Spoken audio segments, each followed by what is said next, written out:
Ngayong linggo mga kapuso, sa programang Kapuso Mo Jessica Soho ay matutunghayan natin ang 3 buwang gulang na sanggol mula sa Davao City.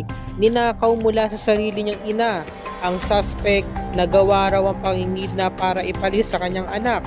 Ayon sa istorya, habang pumipila kami sa ospital, may nakita kaming babaeng nagkakape. Lumapit siya sa akin, tinanong taga saan ako at bakit nandito kami. Huwag daw kami mag-alala dahil tutulungan niya raw kami. Sobrang bait niya talaga para sa akin, sobrang mahinhin magsalita. Nagkukwentuhan na kami tungkol sa anak niya na na-admit. Ang sabi niya sa akin, may 2-month-old siyang baby pasyente sa ospital na nilagnat.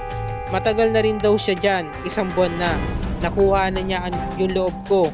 Nakisuyo siya sa akin na hihingi siya ng breast milk kasi nakita niya akong nagpapump sa labas.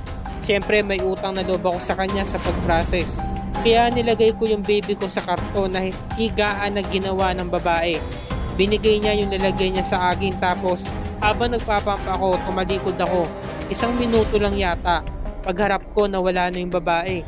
Nawala na rin yung anak ko. Tumakbo na ako doon kung saan siya tumakbo. Sumisigaw na ako, tulong, ninakaw yung baby ko. Niradyo ng pulis, huli na, nakasakay na yung babae. Sobrang sakit po. Sabi ko sa TV ko lang ito nakikita, tapos nangyayari rin pala sa totoong buhay. Ito ang mga kwentong isiniwalat ng ina ng kinidnap na bata. Mababawi pa kaya ang anak niya? Yan ang pakatunghayan natin mga kapuso, ang resulta ng investigasyon. Mauhuli na kaya ang babaeng tumangay sa kanyang anak?